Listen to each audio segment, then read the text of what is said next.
A good Erev Shabbos.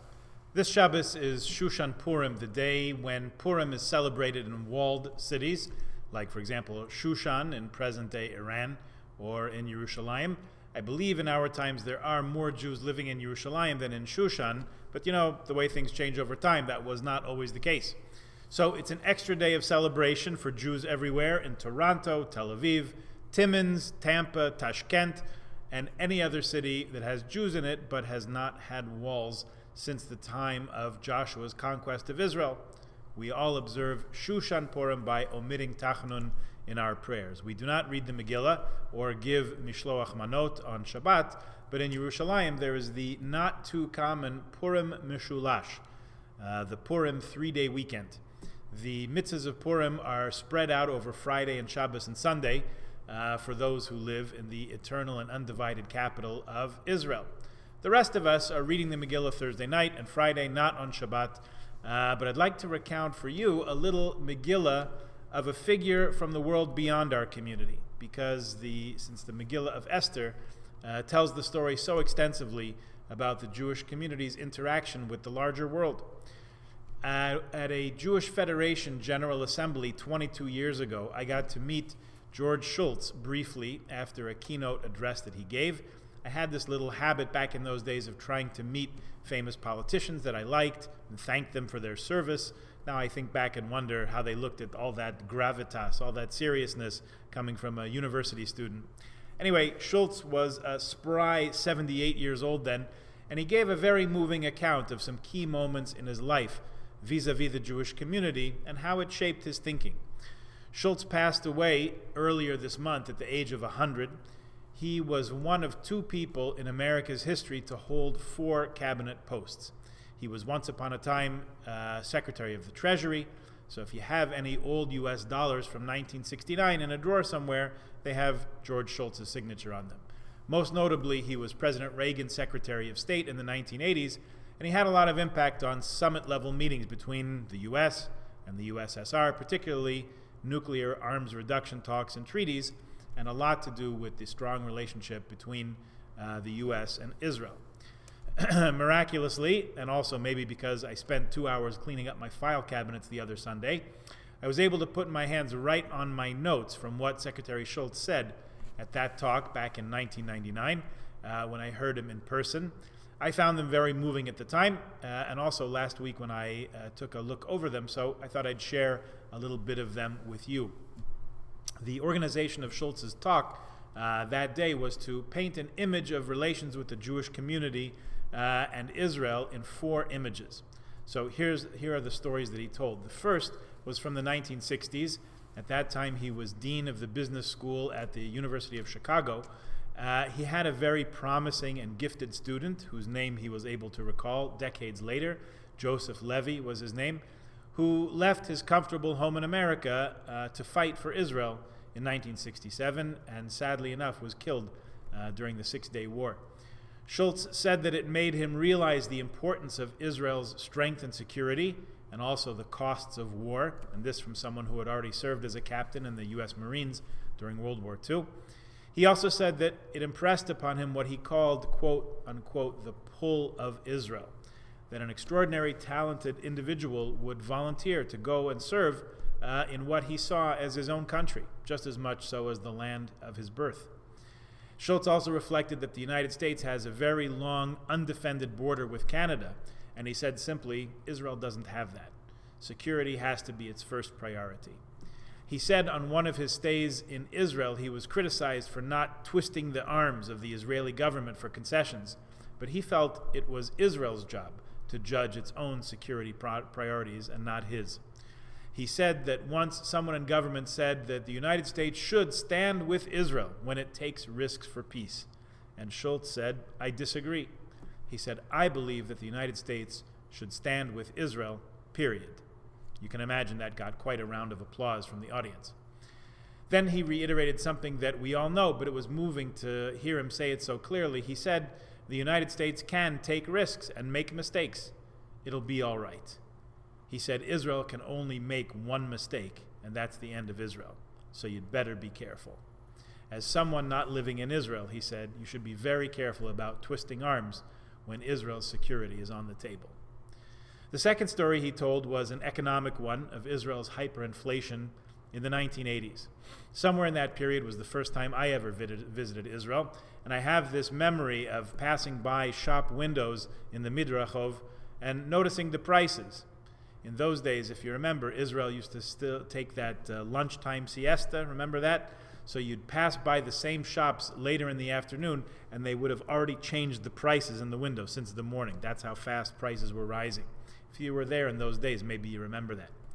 So Secretary Schultz had had some experience with fiscal policy. He had been Secretary of the Treasury of the United States and also Director of the Office of Management and Budget, so he knew a thing or two about how to manage an economy. And he said in that case he did twist arms because they were asking to have their arms twisted. Schultz said that the job of a central banker is to take away the punch bowl just when the party's getting started. That's how he described it. And that's for sure a thankless job, but that's how you get runaway inflation under control. He said that Israel has socialist tendencies, which, quote, he said, I read about and shudder. Schultz was a very well-ensconced figure in the Republican establishment, but he did add, if anyone can make socialism work, it's the Israelis. And if you recall, in those times, those troubled economic times, Israel devalued the shekel and got itself through the very difficult times and made the new Israeli shekel one of the world's strongest, most reliable currencies. The third story he told was of attending a Seder with refuseniks in Moscow in the 1980s. It was so obvious to him that the USSR was repressing people just because of their beliefs, he said he wanted to buck them up and show them support. And he said it completely turned the other way around. He said, when I spent the Passover Seder with these people, he said, I gained inspiration. And he talked about the moral power of the dissident. A lone person stands up to the Soviet government, a global superpower. And this was, in his words, demonstration of the unquenchable human spirit. He spoke about Shevardnadze, whom, by the way, I also cornered for a handshake and an autograph at Harvard's commencement one year. Shevardnadze said to him, we might do something, meaning they would relent a little bit with letting some of the Jews out, but it's not to please you, it's because it benefits us. So Schultz said to him and to Gorbachev, look, we're in an information age. You're trying to run a repressive society. For your own good, you've got to open up and let the Jews emigrate if they want. Gorbachev complained to Schultz. He said, every time you come here, you meet with the lousy Jews. Why don't you ever meet with some of the good Jews? Schultz came right back to him and he said, have I got a deal for you? He said, I have my plane. Let's you and I go together and meet some of these good Jews. He said Gorbachev changed the subject right away. Didn't want to go down that path. But you do recall that those days were the beginning of the great exodus of Jews out of the Soviet Union, just before it collapsed. The last story that Schultz told that day was of negotiations between Yitzhak Shamir, when he was prime minister, and of King Hussein, between Shamir and King Hussein of Jordan. Hussein kept saying, I'll come to the negotiating table, but I need an international umbrella. In other words, he didn't want to act on his own. So Schultz said to President Reagan, that should be you and Gorbachev providing that umbrella. And Reagan said, George, you go to Israel first, and then you go to Amman, and then you go to Moscow. See what you can work out.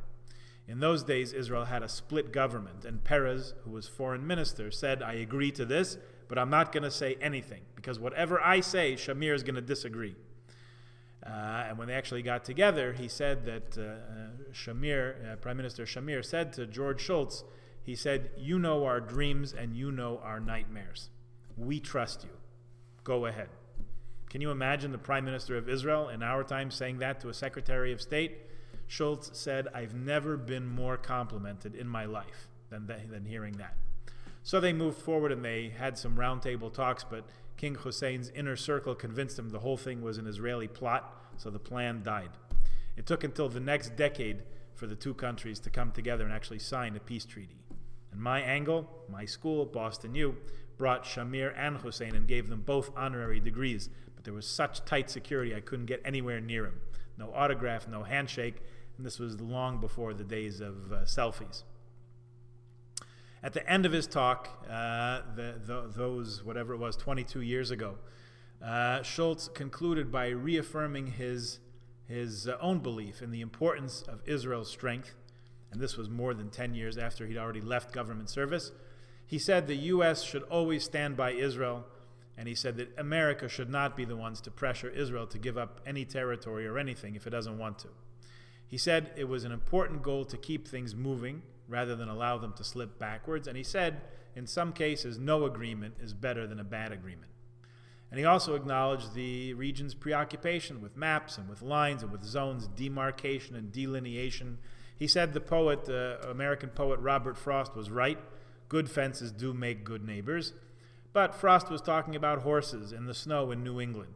He said it's a little bit different in the Middle East. He said it's such a complex situation, there is a lot of room for imagination. You find ways to rearrange your sovereignty, is the way he put it, like giving some tariff control to the World Trade Commission. He mentioned the New York Port Authority, in which many smaller companies and organizations sort of handed over their power to a larger entity in order to make things work better. He said something then that showed up in all the obituaries when he passed away a couple weeks ago, as well as in a newspaper column that he published on his 100th birthday last December. He said, you have to have confidence in the people that you're working with. Trust, he was famous for saying, is the coin of the realm. And the last thing I remember him saying that I took note of that day was in the questions and answers after his talk. If you remember those refusnik days when the Soviets started letting our people go, once upon a time, among the other refusniks that we marched for and wore bracelets for and carried posters and all that, there was a woman called Ida Nudel. There still is, in fact. She still lives in Rehovot. She applied for a visa to make Aliyah in 1970. She lost her job. She went on a hunger strike. She was sent to Siberia. She was released under international pressure, but she wasn't allowed to go back to her apartment in Moscow. The president of Israel, Chaim Herzog at the time, announced that he was leaving an empty place for her at his Seder table. Finally, the Soviets relented, and they gave her a visa in 1987, 17 years after she'd applied. She flew to Israel. She was met at the airport by Shamir and Perez and a crowd of thousands. Schultz said he remembered this event when someone asked him for the most uplifting experience in all his tenure as Secretary of State. He said when the phone rang that day from Israel and he heard this light voice, Ida Nudel's voice, saying, I'm in Yerushalayim, I'm home. In our study of Psalms, we're on chapter 146. We're almost at the end of the book of Psalms. Chapter 146 is in our daily prayers, and it says there, Al tivtechu b'nedivim. It says, do not trust in princes. That moral political leaders come and go, and we should really only trust in Hashem. At the same time, Shlomo HaMelech, King Solomon, writes in Mishlei, in the book of Proverbs, he says, Palge mayim leiv melech b'yad Hashem. Like streams of water, the heart of a king is in God's hand. Al kol asher yachpoitz yatenu. He directs it however he desires.